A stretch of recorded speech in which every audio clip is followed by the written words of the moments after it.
जानकारी लेगा। और मैं इस सदन को इस बात के लिए आश्वस्त करना चाहूंगा, इस बात के लिए आश्वस्त करूंगा कि प्रयागराज भगदड़ का कोई गुनाहगार होगा तो बख्शा भी नहीं जाए। तो दुष्प्रचार की अपनी एक सीमा हो, दुष्प्रचार की अपनी एक सीमा होती है। और कितना दुष्प्रचार हमारे विपक्ष के मित्रगण करेंगे। मैं देख के भौचक कि कैसे ये लोग पूरी व्यवस्था को झुठलाने का काम कर रहे थे और किस प्रकार की व्यवस्था पैदा करने का काम कर रहे थे। इसमें खासतौर पर समाजवादी पार्टी का जो मीडिया सेल है, इसने महाकुंभ के बारे में जो दुष्प्रचार, जिसमें इन्होंने कहा था कि डिजिटल कुंभ के बारे में जो प्रश्न आप खड़ा कर रहे थे, इस डिजिटल कुंभ का ही परिणाम है कि 22,000 से अधिक श्रद्धालु जो इस पूरे आयोजन के दौरान अलग अलग समय में मिसिंग हुए थे, यानी गायब हुए थे, अपने परिवारजनों से बिछुड़े थे। जिसमें से एक समाजवादी पार्टी ने भी लिखा कि महाकुंभ में मची भगदड़, सरकारी अव्यवस्था, कुप्रबंधन, भ्रष्टाचार के कारण हजारों लोग लापता है। कौन मरा कौन जिंदा कुछ पता नहीं चल रहा है। सिर्फ गोरखपुर क्षेत्र के 2 मंडलों में ही 35 लोग लापता है। महोदय, इसका जवाब हिंदुस्तान ने अगले दिन दिया कि महाकुंभ में लापता सभी श्रद्धालु घर पहुंचे। ये है, ये आपकी सच्चाई कि समाजवादी पार्टी के अध्यक्ष का वक्तव्य, और वो वक्तव्य है बहुत दुर्भाग्यपूर्ण वक्तव्य। ये वक्तव्य है अखिलेश यादव महोदय। उन्होंने कहा है कि हमारा देश कभी विकसित भारत नहीं बन सकता। देखो ना,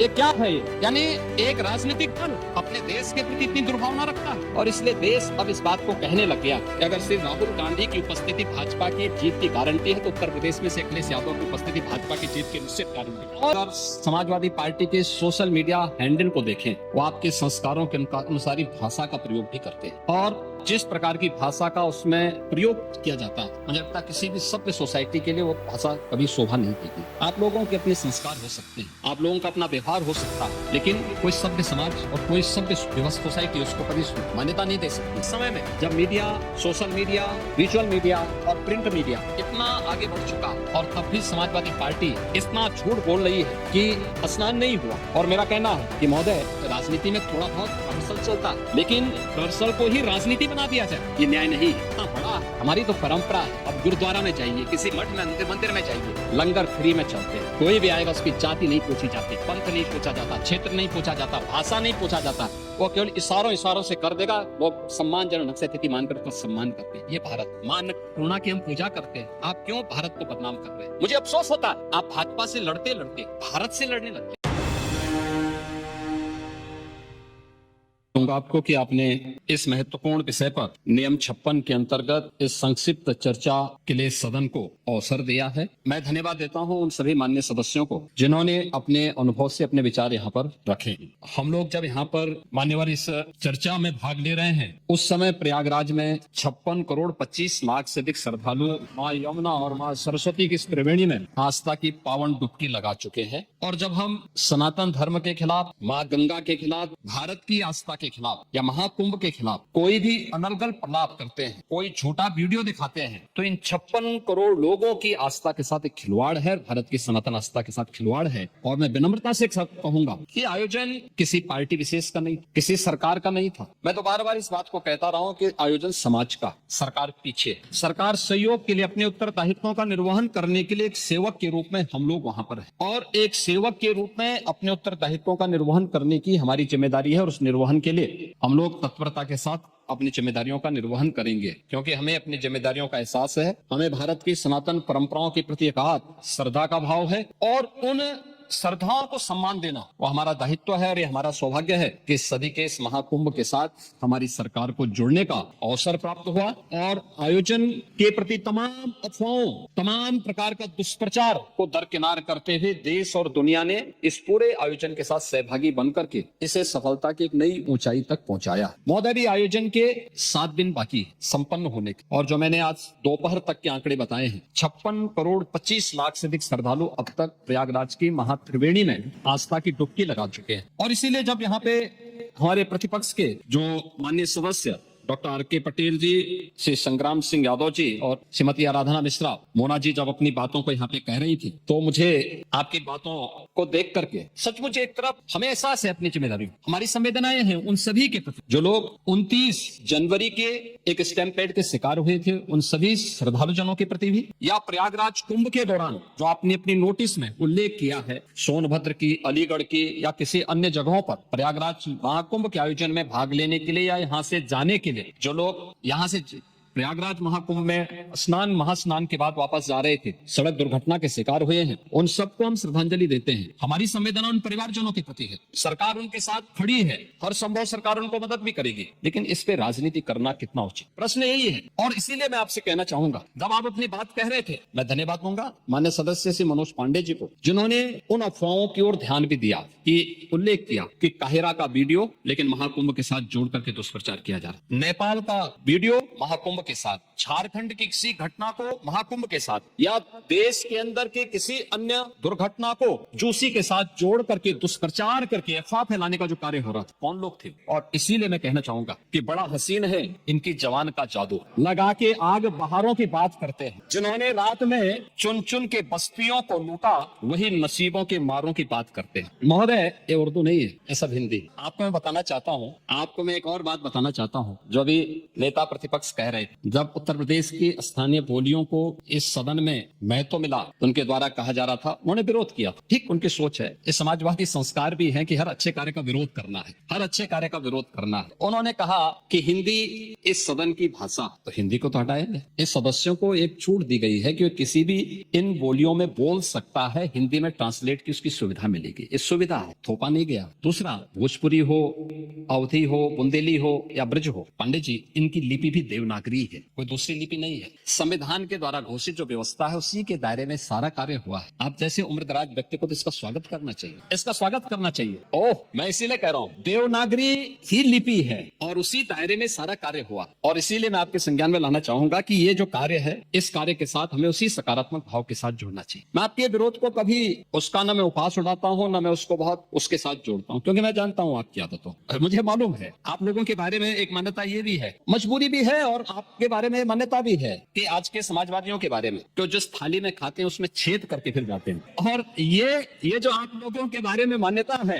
उसी के बारे में मैं आपसे कहना चाहूंगा कि महोदय, जब हम महाकुंभ के बारे में चर्चा कर रहे हैं, और ये आयोजन नहीं, आपके बारे में इसलिए बोल रहा हूँ, मैं आऊंगा उस पर भी, मैं उस पर भी आऊंगा, उस पर भी मैं आ रहा हूँ। जब एक महाकुंभ का विरोध पहले दिन से कर रहे थे महोदय, मैं एक एक करके इनके बयानों को यहाँ पे उद्धृत करना चाहूंगा। और पिछले सदन में भी मैं याद दिलाना चाहूंगा, जब हम लोग यहाँ पे इसी सदन में आए थे, तो महाकुंभ पे चर्चा, उस समय महाकुंभ की तैयारियां चल रही थी और चर्चा के लिए एक दिन निश्चित किया गया था। आप लोगों ने सदन नहीं चलने दिया, सदन नहीं चलने दिया। अच्छा होता महाकुंभ के पहले सदन में पूरे दिन भर की चर्चा, हम उस व्यवस्था के बारे में चर्चा करते, आपके अनुभव का लाभ लेते, लेकिन आपने चर्चा नहीं होने दी। लेकिन पहले दिन से ये चर्चा, पहले दिन से ये अफवाह और इस प्रकार का दुष्प्रचार आपके द्वारा निरंतर होता रहा। आप याद करिए, समाजवादी पार्टी के राष्ट्रीय अध्यक्ष ने महाकुंभ आयोजन के पहले इस बारे में कहना शुरू किया कि साहब, इतना पैसा और इतना विस्तार देने की आवश्यकता क्या। उनका बयान कि हमारी सरकार से अपील है कि बहुत सारे बुजुर्ग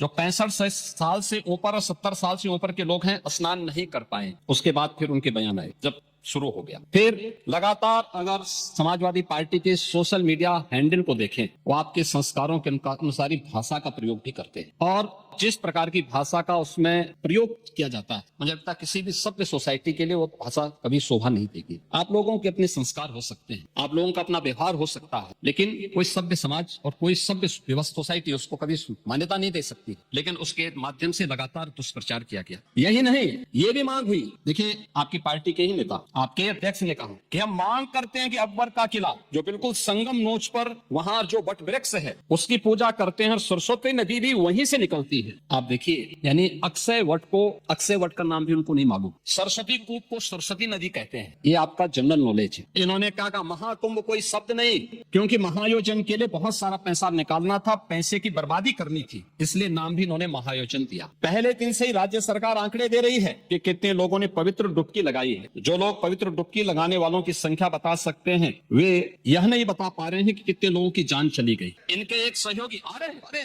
चिंता मत करिए, एक एक प्रश्न का उत्तर देंगे, थोड़ा पेशेंस रखिए। देखो, आप बोल रहे थे, मैं बहुत शांति से सुन रहा, बहुत शांति से। आप ही के एक सहयोगी श्री लालू यादव जी कह रहे हैं, अरे ये सब कुंभ का क्या कोई मतलब है, फालतू का कुंभ है। यानी सनातन धर्म के इस महायोजन को फालतू उनको दिखाई देता है। और इनके एक और सहयोगी उससे भी 2 कदम आगे आकर के कहती हैं कि महाकुंभ मृत्यु कुंभ में बदल गया है। ये क्या है? मल्लिकार्जुन खड़गे, कांग्रेस के नेता अध्यक्ष, कहते हैं कुंभ भगदड़ में हजारों लोग मारे गए।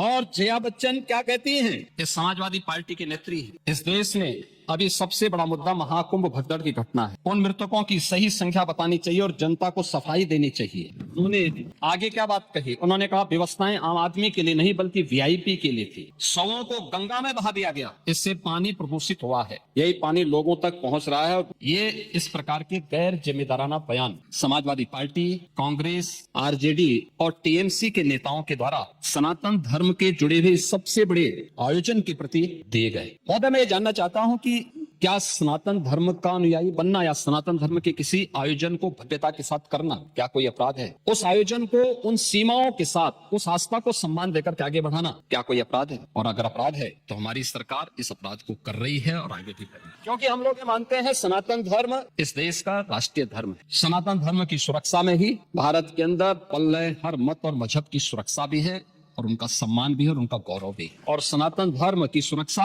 विश्व मानवता की सुरक्षा की गारंटी भी है। और उसके इतने बड़े आयोजन के साथ भेदभाव तो किसी के साथ नहीं हुआ, किसी के साथ नहीं हुआ। प्रयागराज महाकुंभ में क्रिकेटर मोहम्मद शमी ने भी स्नान किया। मुझे याद है हर जाति मत और मजहब के लोग अगर आए हैं श्रद्धाभाव के साथ तो उन्होंने आस्था की पवित्र डुबकी भी लगाई। हाँ, अगर कोई चढ़ाने के लिए आया है तो वहां पर उनको वैसे दुत्कार करके भगा भी दिया गया और ये होना भी चाहिए। और इसीलिए मैं इस बात को मानता हूँ, आप लोगों ने जो बात कही हमें ये सब बुरा नहीं लगता, इसलिए नहीं क्योंकि हम जानते हैं आपकी प्रवृत्ति है, क्योंकि हम लोग इस बात को मानते हैं कि संक्रमित व्यक्ति का उपचार हो सकता है, संक्रमित सोच का उपचार नहीं हो सकता, उसका कोई उपचार नहीं, वो अपने आप ही टूटता रहेगा। और इसलिए इस महान आयोजन को करने का अवसर हमारी सरकार को प्राप्त हो। और मेरा ये मानना है कि महान कार्य को 3 अवस्थाओं से गुजरना पड़ता है, याद रखना, उपहास से, विरोध से और अंततः स्वीकृति से। और स्वीकृति का इससे बड़ा प्रमाण क्या हो सकता है कि समाजवादी पार्टी के राष्ट्रीय अध्यक्ष भी जो शुरू से विरोध कर रहे थे अंततः चुपचाप जाकर के डुबकी लगाए। नेता प्रतिपक्ष भी हाँ, अच्छी बात है, आपका अधिकार है, आपका अधिकार है ये, मैं तो आपका अधिकार दे रहा हूँ। और मैं ही कह रहा ना, 13 में आप नहीं जा पाए थे, क्योंकि 13 में जब आप जा रहे थे तब तक आपको फोन आ गया था, वापस हो गए, नहीं जा पाए थे। नहीं जा रहे, आप वापस आ गए थे। लेकिन इस बार आप गए थे, मुझे अच्छा लगा, आपने उत्तर प्रदेश सरकार की व्यवस्था की सराहना की और आपने मुझे प्रत्यक्ष नहीं लेकिन स्पीकर साहब को धन्यवाद दिया कि अच्छी व्यवस्था। और इसीलिए मैंने कहा ना, 3 अवस्थाएं उपहास की जिसको आप शुरू से उड़ा रहे, कुछ नहीं कर पाए तो आपने विरोध करना शुरू किया और विरोध करते करते आज मुझे अच्छा लगा कि आपने अपनी स्वीकृति भी दे दी कि हाँ, अच्छा काम हुआ, अच्छी व्यवस्था हुई। ऐसे ही मोना जी ने भी किया, तो लोग विरोध कर रहे थे, फिर उन्होंने उसके बारे में तमाम प्रकार की बातें की। आज उन्होंने कहा कि इंफ्रास्ट्रक्चर का काम तो अच्छा हो। अच्छा, अब अच्छी बात है, क्योंकि काम हुआ है तो लोग बोलेंगे भी, क्योंकि लोग तो उन्हीं मार्गों से चल रहे हैं, सभी लोग चल रहे हैं। महोदय, प्रयागराज कुंभ के बारे में अनेक दुष्प्रचार किए गए और दुष्प्रचार के अनेक माध्यम है। मैं पहले कुंभ के बारे में ही कहता हूँ। कुंभ के बारे में जो बहुत सारी चर्चाएं यहाँ पर हुई हैं और सभी मान्य सदस्यों ने भी इस बात को यहाँ पे उल्लेख किया, जिसमें वेदों की परंपरा से परंपरा आती है। ऋग्वेद में भी इसका उल्लेख है कि कुंभ समारोह सुधाम पिबेत, यानी हम उस कुंभ में रखे अमृत को पीकर आत्मा को आनंदित करें। अथर्ववेद में भी इस बात का उल्लेख है कि ऐसा गंगा या कुंभे, यानी यह गंगा जल एक कुंभ एक घड़े में संचित है, यानी अमृत के रूप में उसकी तुलना की गई। और आज से 5000 वर्ष पहले रचा गया श्रीमद् भागवत महापुराण में भी इस बात का उल्लेख है को कुंभ मेले स्नात्वा पुण्यम प्राप्नोति मानुषः, यानी यहाँ कुंभ का संदर्भ कुंभ मेले से है। 5000 साल पहले भी इसका उल्लेख है। जो 4 तीर्थ स्थलों पर आयोजित होता है उसमें स्नान करने से पापों का क्षय होता। और जो बात यहाँ पे आपके विद्वान सदस्य से संग्राम सिंह यादव कह रहे थे, उन्होंने पुराणों की बात की, लेकिन वो पुराण की बात नहीं थी, वह तुलसीदास जी के रामचरितमानस में उल्लेख किया गया है। को कहीं सकई प्रयाग प्रभाव हो, कलुष कुंज कुंजर मृगराओ, अस तीरथ पति दे की सुहावा, सुख सागर रघुवर सुख पावा। ये तुलसीदास जी की रामचरितमानस का है, पुराणों का नहीं है। पुराणों में संदर्भ है महापुरुष श्रीमद् भागवत महापुराण का, मैंने उल्लेख किया ही, और रामचरितमानस में भी इन बातों का उल्लेख इन भावनाओं के रूप में किया गया है। और हम उत्तर प्रदेश वासियों को खासतौर पर इस पर गौरव की अनुभूति भी करनी चाहिए कि इस बड़े आयोजन के साथ हम सभी को जुड़ने का अवसर प्राप्त हुआ। और इसलिए मैं इस बात को कह रहा हूँ क्योंकि यह आयोजन हमारे लिए बहुत महत्व रखता है। यहाँ हमारी पार्टियां हो सकती, सत्ता पक्ष होगा, वो विपक्ष होगा, अलग अलग पार्टियां होंगी। उत्तर प्रदेश से बाहर हम जब जाएंगे तो उत्तर प्रदेश वासी के रूप में लोग हमें हमारी पहचान देते हैं। अच्छा काम करेंगे, सम्मान मिलेगा। एक भी व्यक्ति यहाँ के नाम पे गलत काम करेगा, यहाँ की सरकार गलत काम करेगी, तो उसके यहाँ पर भले ही हम उस गलत काम को कितना भी सपोर्ट करें, लेकिन बाहर जनता हमें नहीं बख्शने वाली, इस बात को रखना। और 2017 के पहले उत्तर प्रदेश के अंदर की छवि यही थी। और केंद्रीय प्रदूषण नियंत्रण बोर्ड ने भी, जिनके नाम पर खबर है, उन्होंने भी 12, 13 या 15 जनवरी की रिपोर्ट में इसकी मात्रा को 2000 या उससे कम पाया, यानी 2500 से कम ही पाया है।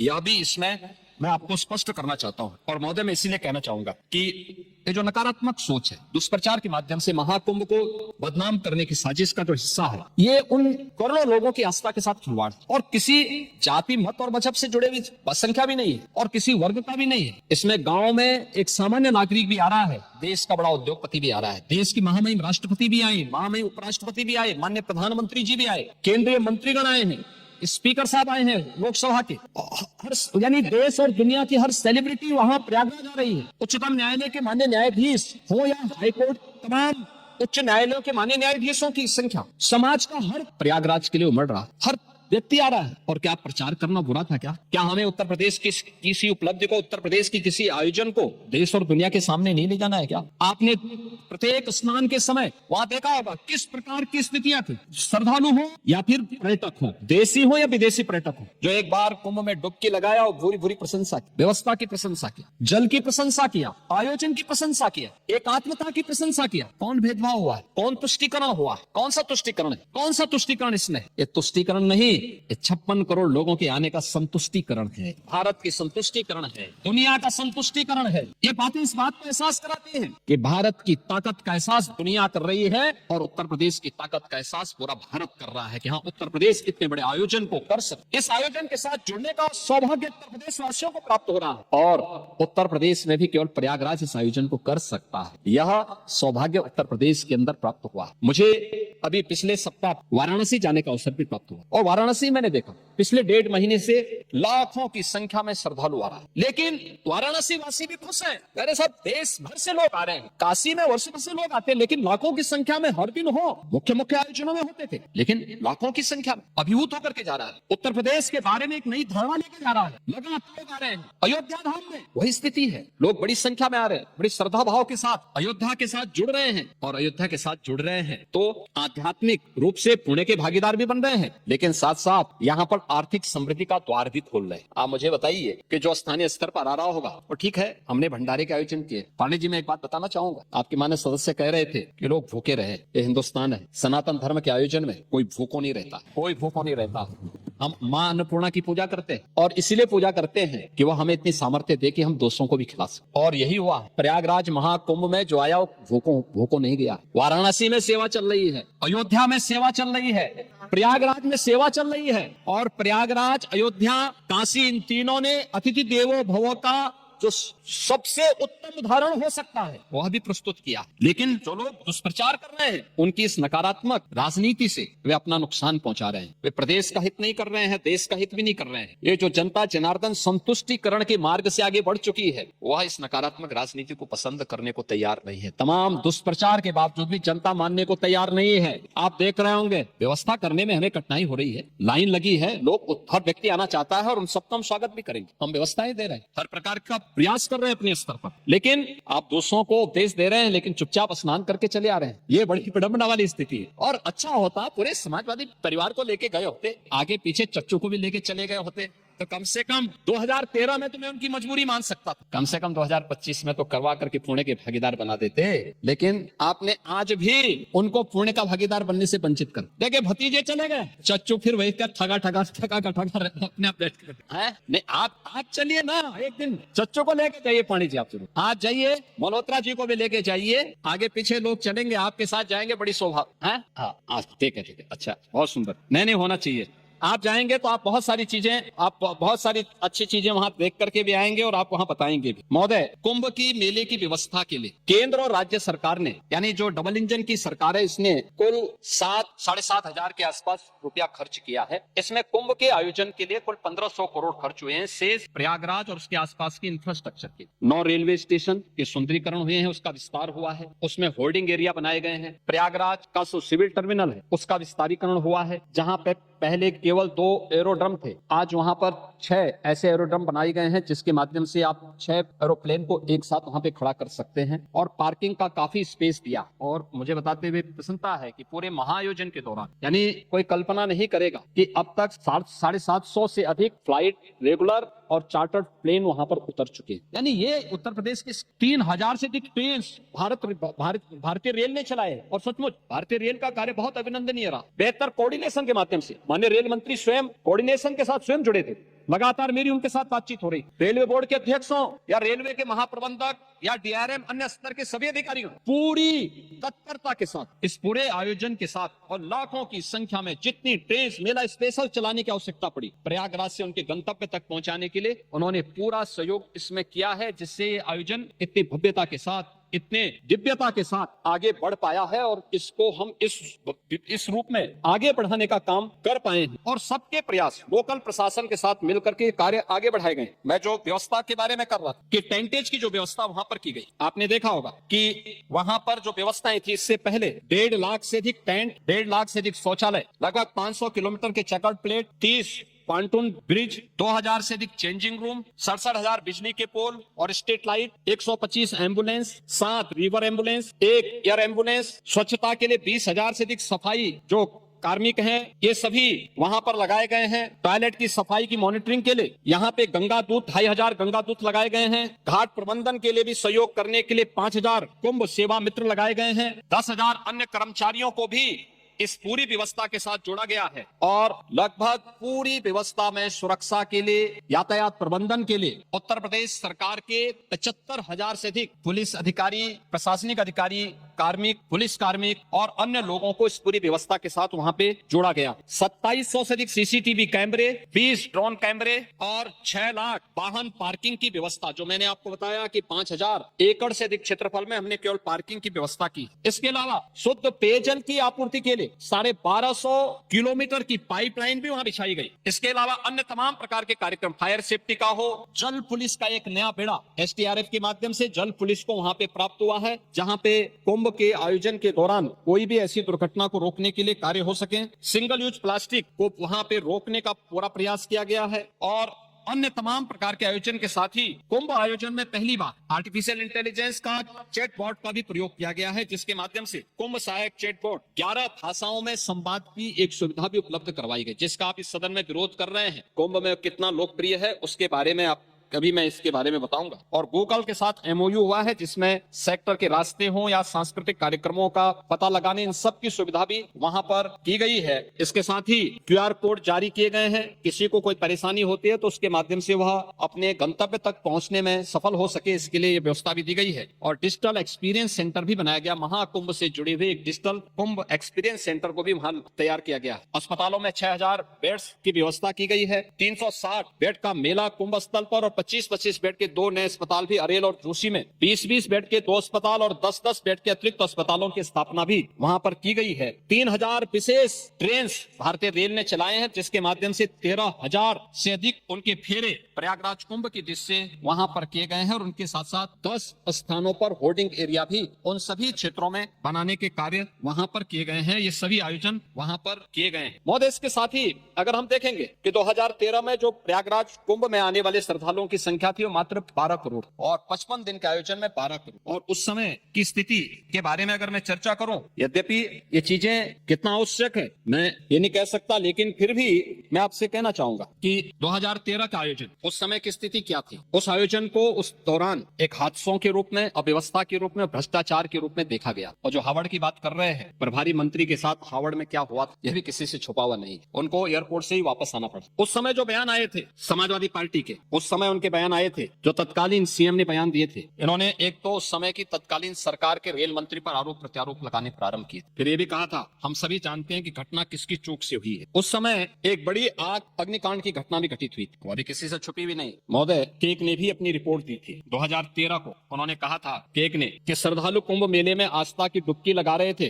तब कुंभ मेला प्रशासन भ्रष्टाचार में डूबा हुआ। 2014 में जो केक की रिपोर्ट आई थी 2013 के कुंभ की, मैं उसकी चर्चा कर रहा हूँ। रिपोर्ट में बताया गया कि तत्कालीन उत्तर प्रदेश सरकार ने केंद्र सरकार की ओर से दिए गए फंड से भी पूरा मेला संपन्न कर दिया, जबकि अखिलेश सरकार को आयोजन पर 70% धनराशि खर्च करनी थी। अपने स्तर पर भी उनको खर्च करनी थी, अपना पैसा नहीं खर्च। 13 के कुंभ में इन्हें 1,141 करोड़ 63 लाख रुपए केंद्र सरकार के खर्च हुए और वही मात्र 10 करोड़ 57 लाख रुपए राज्य सरकार ने खर्च किए। यानी पैसा ही नहीं दिया, आयोजन के लिए पैसा ही नहीं दिया। मेला शुरू होने तक 59% कार्य और 19% आपूर्ति कार्य ही, यानी आपूर्ति कार्य पूरे ही नहीं हुए। मेला प्रशासन ने 8.272 करोड़ रुपए से 2 घाटों का निर्माण कराया जो कुंभ मेले के काम से संबंधित थे ही नहीं। 111 निर्माण कार्यों में से 81 में तकनीकी स्वीकृति नहीं ली गई। सड़क चौड़ीकरण करने का काम 57 करोड़ 41 लाख रुपए और उनकी मरम्मत में 46 करोड़ 68 लाख रुपए बिना काम का परीक्षण किए ही दे दिए गए और 9 करोड़ 1 लाख की सामग्री बिना जरूरत के खरीदी गई। मोबिलाइजेशन और मशीनरी के एडवांस भुगतान के अलावा 23 ठेकेदारों को 4 करोड़ 65 लाख रुपए सुरक्षित एडवांस देकर उचित लाभ पहुंचाया गया। ट्रैक्टर की लॉग बुक की जांच में पाया गया कि एक ट्रैक्टर एक ही समय में 2 स्थानों पर कार्य कर रहा था। 30 मजदूर एक ही समय में 2 स्थानों पर कार्य में दिखाए गए। ट्रैक्टरों की आपूर्ति के अनुबंध में सभी टैक्स शामिल थे। इसके बावजूद 2 ठेकेदारों को सेवा कर का अलग से भुगतान किया गया। शौचालयों की कमी होने की वजह से एक दिन में औसतन 900 लोगों ने एक शौचालय का इस्तेमाल किया। कई स्थानों पर देखा गया कि पुरुष और महिला शौचालयों के बीच विभाजन दीवार भी नहीं थी। 50% कल्पवासियों को बीपीएल कार्ड उपलब्ध कराए गए। उनको भी राशन कार्ड तब मिले जब मेला की 4 पावन तिथियां बीत चुकी थी। उन्हें कम दरों पर खाद्य सामग्री उपलब्ध नहीं हो सकी। पेयजल के लिए लगाए गए नलों में हर हफ्ते पानी के नमूने ले जाने थे। 201 में से महज 6 नलकूपों में सिर्फ 6 नलों में ही नमूने ले गए। स्नान घाटों पर कपड़े बदलने के लिए कोई चेंजिंग रूम नहीं था। चेंजिंग रूम नहीं बनाए गए थे। कई पेंटून पुलों पर रेत, जल पुलिस और एम्बुलेंस की व्यवस्था भी नहीं थी। केकनी मेले में सड़क चौड़ी करने और सड़क की मरम्मत से लेकर घाटों के निर्माण तथा भीड़ के नियंत्रण करने के लिए बैरिकेडिंग करने के काम में भी भ्रष्टाचार पाया। यह है 2013 की व्यवस्था।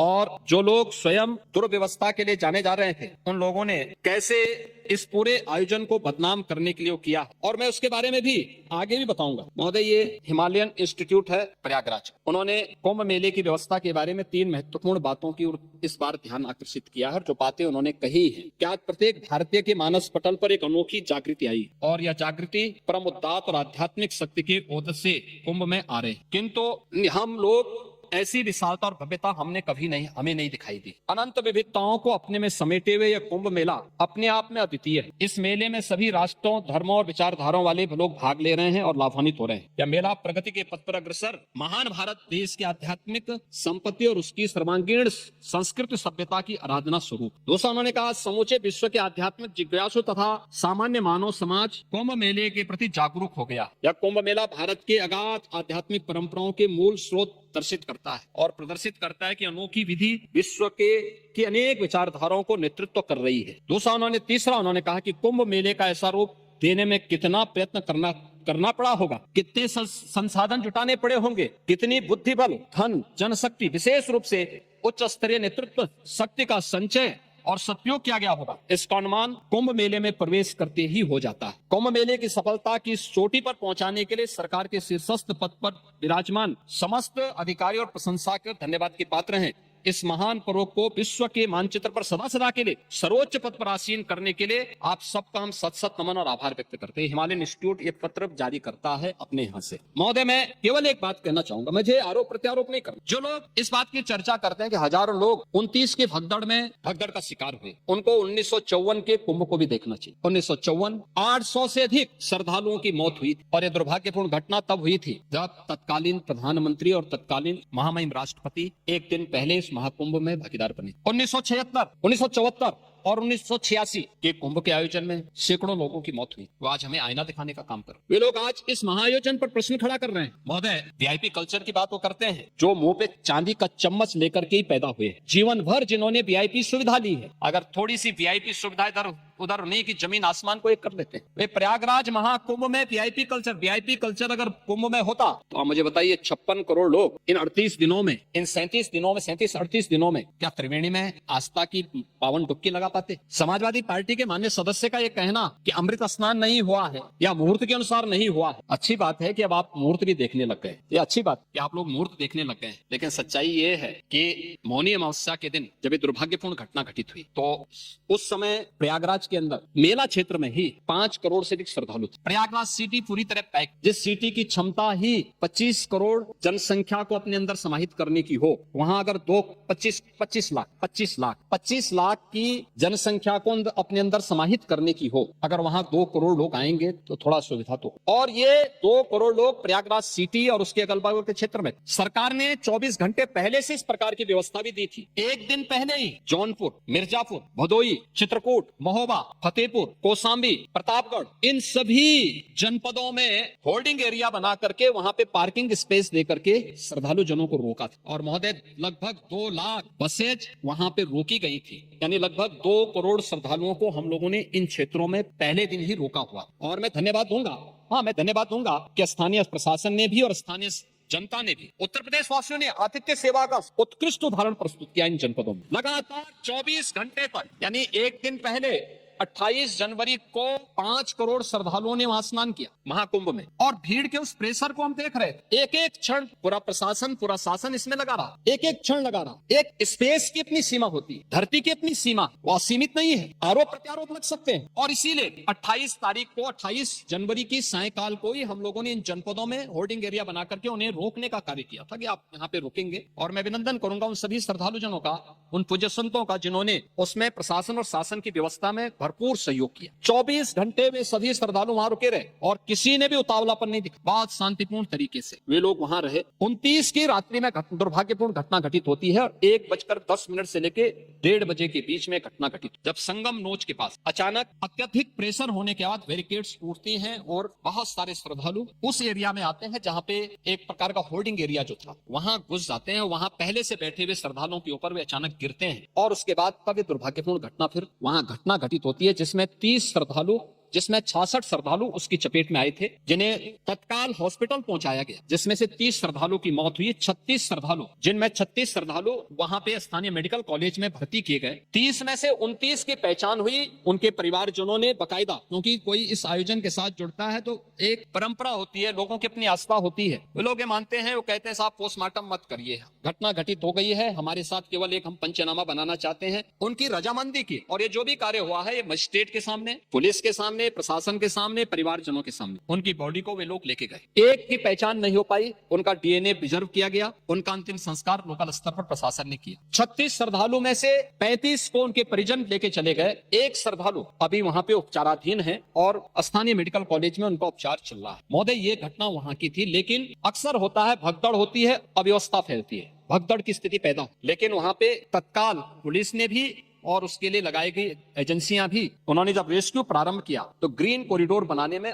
श्रद्धालु जनों ने ही उसमें मदद, और श्रद्धालु जनों ने मदद करके ग्रीन कॉरिडोर बना करके एम्बुलेंस को वहां पहुंचाने के साथ साथ उनको हॉस्पिटल पहुंचाने में अपना योगदान भी दिया, हॉस्पिटल से फिर मेडिकल कॉलेज ले जाने में योगदान दिया, जिसमें ये दुर्भाग्यपूर्ण घटना घटी। हम उस जन दबाव को देखें जो समय वहां रहा होगा, 5 करोड़ की आबादी में, 5 करोड़ की भीड़ के बीच रेस्क्यू करना, उन्हें ले जाना, और इस प्रकार के अलग अलग क्षेत्रों में भी दिन भर दबाव बनते रहे, क्योंकि कुछ लोगों को वहां से निकालना, कुछ लोगों को फिर नए लोगों को वहां लाने की व्यवस्था करना, और इस व्यवस्था में अलग अलग स्थानों, फिर प्रयागराज के अंदर अलग अलग जगहों पर और भी अन्य स्थानों पर कुछ प्रेशर पॉइंट बने थे। कुछ लोग घायल हो रहे थे, जिसमें से लगभग 30-35 के आसपास लायक लोग घायल अन्य स्थानों पर भी हुए, उन्हें भी हॉस्पिटल पहुंचाया गया। उनमें भी 7 लोगों की मौतें हुई हॉस्पिटल ले जाते समय या हॉस्पिटल में। लेकिन ये घटना इस रूप में नहीं प्रदर्शित होनी चाहिए कि अलीगढ़ की घटना को भी हम प्रयागराज महाकुंभ के साथ जोड़ें, झारखंड की घटना को भी इसके साथ जोड़ें, नेपाल की घटना को भी उसके साथ जोड़ें, या अभी 4 दिन पहले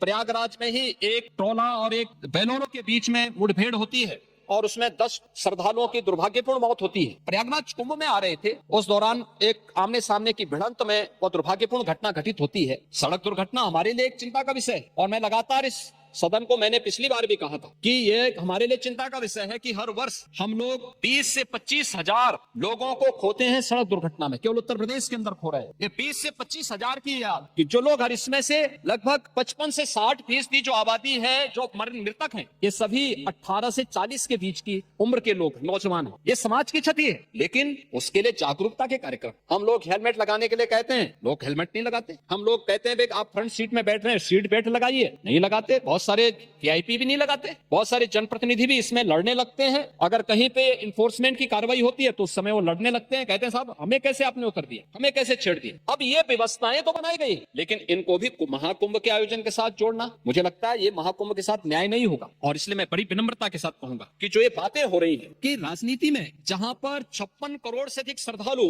इस पूरे आयोजन के साथ, अभी एक सप्ताह का समय बाकी है, और इस पूरे आयोजन के से सहभागी बन करके अपनी आस्था को व्यक्त करके भारत के सनातन धर्म की इस आस्था के प्रति नतमस्तक हो रहा, भारत को, भारतीयता को पहचान देने के लिए उतावला दिख रहा है। हर व्यक्ति देश के अंदर और दुनिया के अंदर जहां कहीं भी सनातन धर्मावलंबी है या भारत के अंदर किसी भी क्षेत्र का नेतृत्व वर्ग है, हर व्यक्ति की दृष्टि एक बनी हुई है, और वह है कि महाकुंभ के आयोजन में भागीदार बने। महाकुंभ के आयोजन में एक बार भागीदार बनने का अवसर कौन नहीं आता, और हर तबके का व्यक्ति आ रहा है। क्या हम उनको मना करें? इसलिए मना कर दें? इस सरकार की जिम्मेदारी है कि श्रद्धालुओं को कोई दिक्कत ना हो, लेकिन इसको दुष्प्रचार के रूप में लेना। 3 बजे जब ये घटना घटित हुई, रेस्क्यू के कार्य और आगे कोई दुर्घटना न हो, तो इसके लिए 3 बजे ब्रह्म मुहूर्त 3 बजे 29 को मैंने स्वयं अखाड़ों से इसके बारे में अनुरोध किया कि आपको कुछ देर के लिए अमृत स्नान स्थगित करना हो, और इसके लिए हमने अधिकारी भेजे। अधिकारीगण पहले से भी मौजूद थे, मेरी बातचीत हुई बहुत सारे लोगों से, बहुत सारे लोगों ने कहा कि नहीं हम लोग सहमत हैं, घटना दुर्भाग्यपूर्ण है, लेकिन इसको जब भी आप तय करेंगे पूरे दिन भर मुहूर्त है, मुहूर्त की कोई एक 29 तारीख को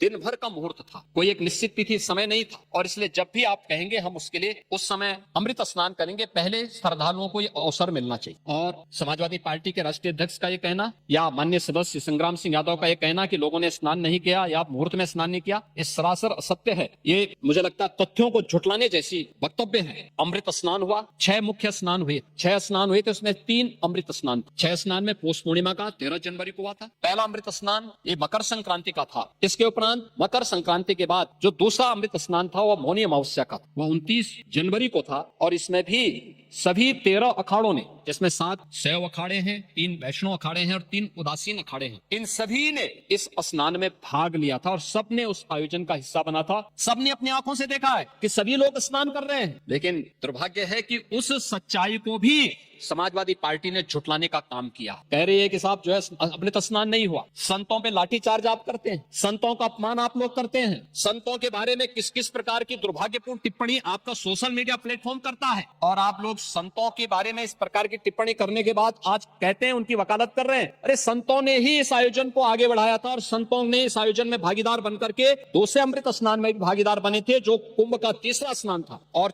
चौथा स्नान जो तीसरा अमृत स्नान था बसंत पंचमी का, वह भी पूरी भव्यता के साथ हुआ। सभी अखाड़े उसमें सहभागी बने थे, सबने देखा था, सभी मीडिया चैनल ने उनको लाइव दिखाया था। 5वां स्नान माघी पूर्णिमा का था, जो 12 जनवरी को संपन्न हुआ है पूरी भव्यता के साथ। ये अमृत स्नान नहीं था, श्रद्धालु जनों का स्नान था। ज्यादातर शैव अखाड़े उस समय काशी के लिए प्रस्थान कर चुके थे, कुछ प्रयागराज में थे जो शिवरात्रि के लिए काशी में रहे। वैष्णव अखाड़े कुछ हैं, कुछ लोग अयोध्या और वृंदावन जा चुके हैं, चित्रकूट जा चुके हैं, लेकिन ये आयोजन पूरी भव्यता के साथ वहां हुए। और 5वां छठा स्नान अभी होने जा रहा है महाशिवरात्रि के दिन 26 फरवरी। लेकिन इतना आप लोग, यानी आज के समय में जब media, social media, visual media और प्रिंट मीडिया इतना आगे बढ़ चुका है, और तब भी समाजवादी पार्टी इतना झूठ बोल रही है कि स्नान नहीं हुआ। और मेरा कहना है कि महोदय, राजनीति में थोड़ा बहुत रिहर्सल चलता है, लेकिन रिहर्सल को ही राजनीति बना दिया जाए, ये न्याय नहीं है। और मुझे लगता है कि महाकुंभ, आप प्रश्न खड़ा कर सकते हैं, शासन पर खड़ा करिए, लेकिन महाकुंभ पर प्रश्न मार्क खड़ा मत करिए,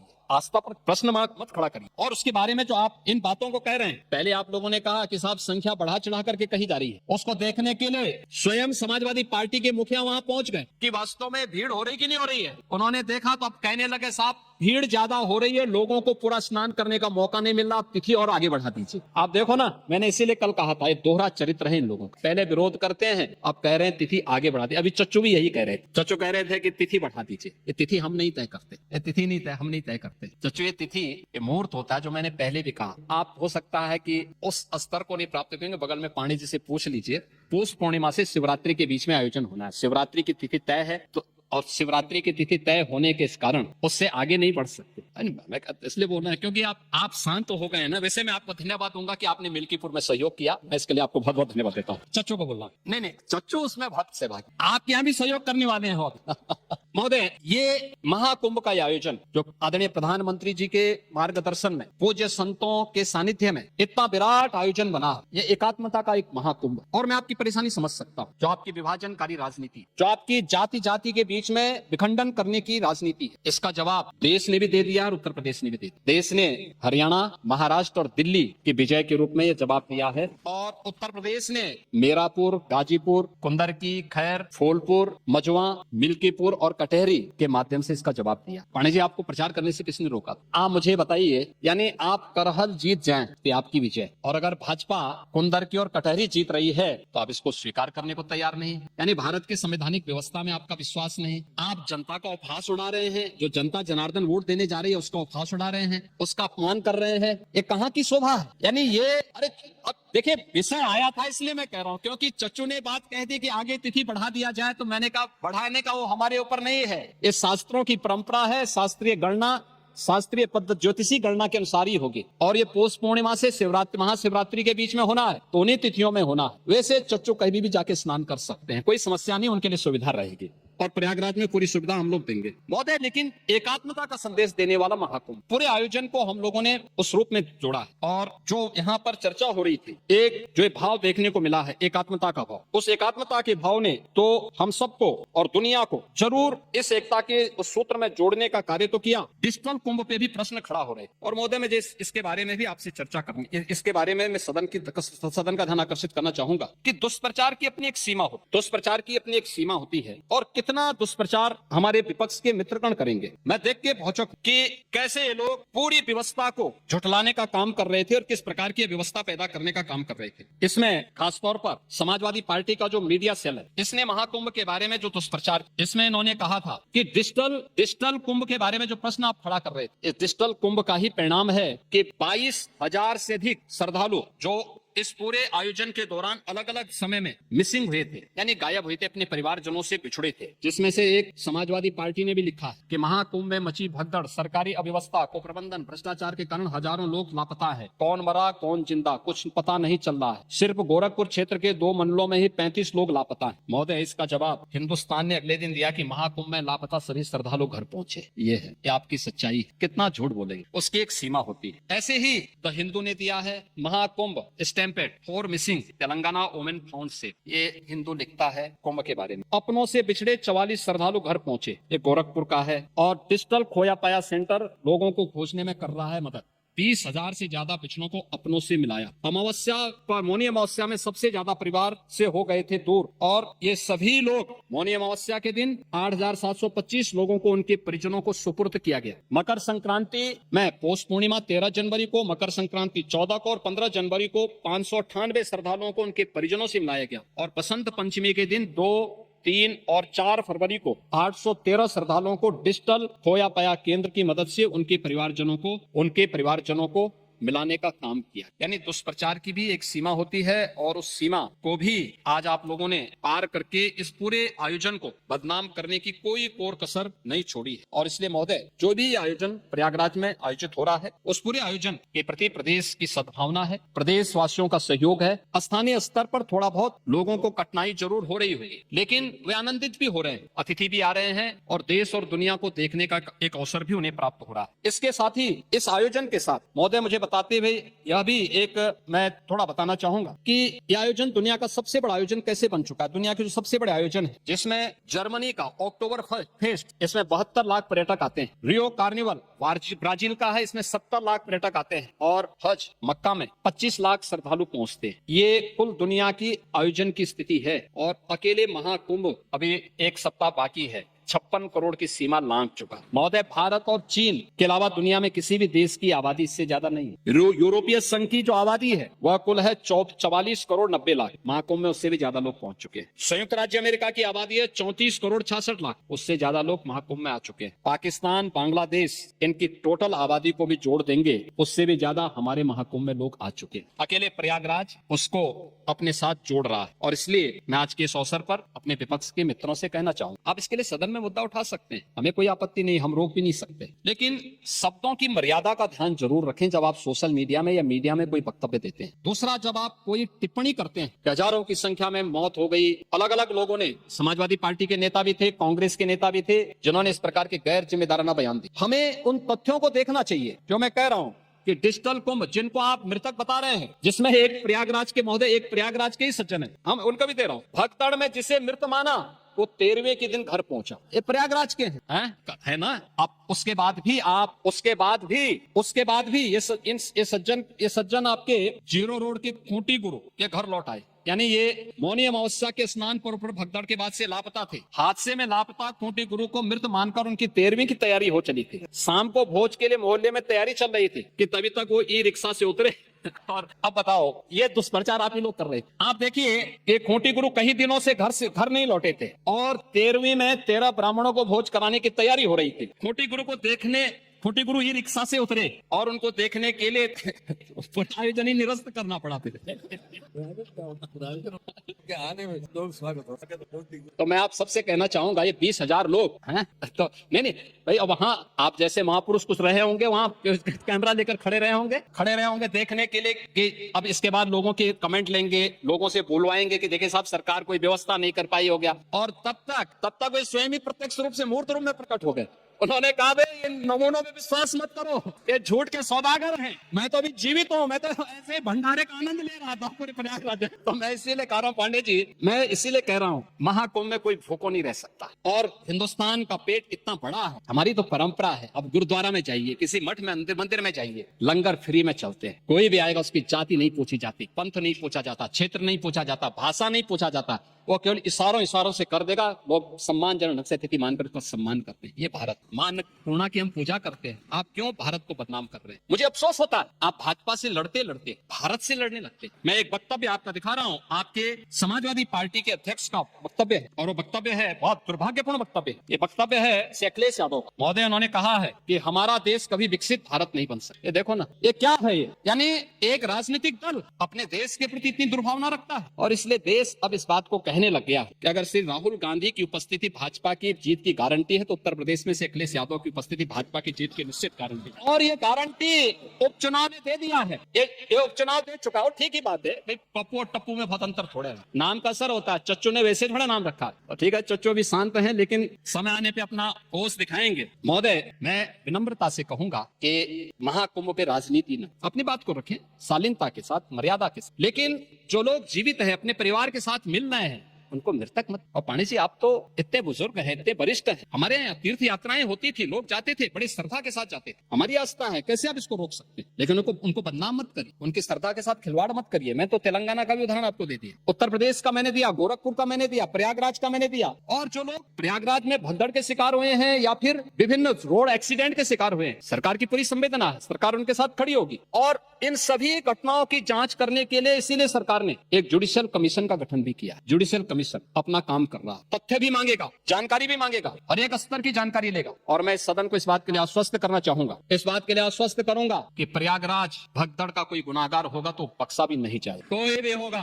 कहीं भी छुपा होगा, किसी भी स्तर पर होगा, और कितना भी बड़ा क्यों न हो, वह किसी भी स्थिति में बचेगा नहीं। ये मैं आप लोगों को आश्वस्त करता हूँ, पूरे सदन को आश्वस्त करता हूँ। लेकिन मैं आपसे इस बात में विनम्र अपील भी करूंगा, आयोजन किसी पार्टी का, किसी सरकार का नहीं है। सरकार ने अपनी जिम्मेदारियों का निर्वहन किया है, प्रशासन अपनी जिम्मेदारियों का निर्वहन कर रहा है। यह आयोजन समाज का है, भारत का है, सनातन धर्म का है, और सनातन धर्म को और भारत को कृपया अपने राजनीतिक स्वार्थ के लिए बदनाम मत करिए। यही मेरी आप सबसे अपील थी। धन्यवाद।